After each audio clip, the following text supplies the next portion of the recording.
We've been told the robots are coming for our jobs, but the reality, it's not a takeover, it's a total structural realignment. We're moving away from the old industrial ladder and into a world where value isn't about your title. It's about who owns the infrastructure and who has the vibe to pivot. But not everyone sees this future the same way. If you're making over $200,000 a year, AI looks like a gold mine for your portfolio. But for the middle class, innovation feels like a higher electricity bill driven by power-hungry data centers. And for the lower income brackets, it looks like a keep-out sign. By 2028, something wild happens. There will likely be more intellectual capacity inside data centers than in the humans standing outside of them. We are centralizing the world's brainpower into high-capital fortresses. It's the ultimate shift in economic agency.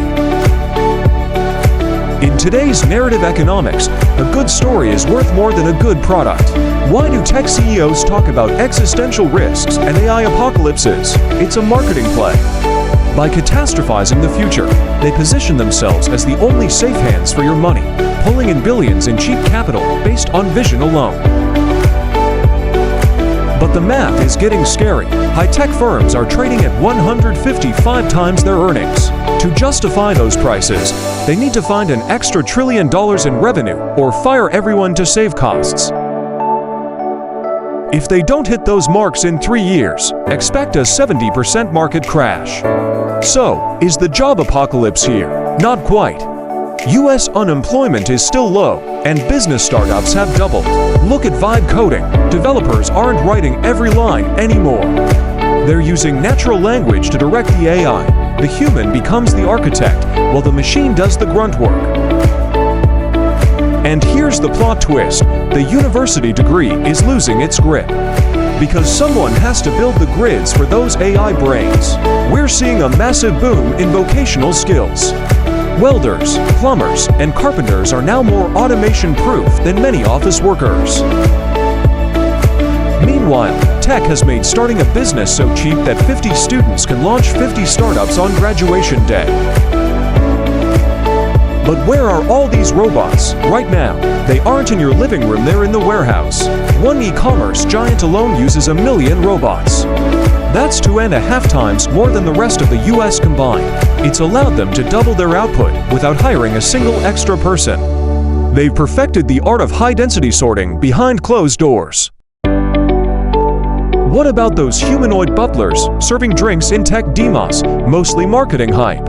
Navigating a messy, unpredictable home is a nightmare for a robot compared to a controlled warehouse. Don't expect a robot to fold your laundry anytime soon. Those flashy videos are mostly about pumping up company valuations. This tech shift is also redrawing the world map.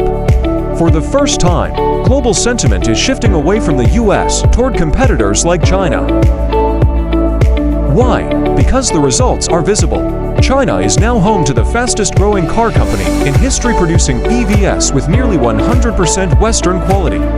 Industrial efficiency is the new global currency. How we survive this depends on our safety nets. Take Denmark. They spend 2% of their GDP on retraining workers for the new economy. The US, it spends as little as 0.02%. That massive gap is exactly why public fear of being replaced is so much higher in the States. The real danger isn't the technology itself, it's the speed. If job destruction happens faster than we can retrain, we hit the vicious V. History shows that when youth unemployment hits 20%, society reaches a breaking point. It's a race between innovation and social stability. The era of executing tasks is over. We are entering the era of directing intelligence. The job apocalypse makes for a great fundraising pitch, but the reality is a renaissance of trades and entrepreneurship. The challenge for the next decade, making sure the transition is fast enough for progress, but slow enough for people to keep up.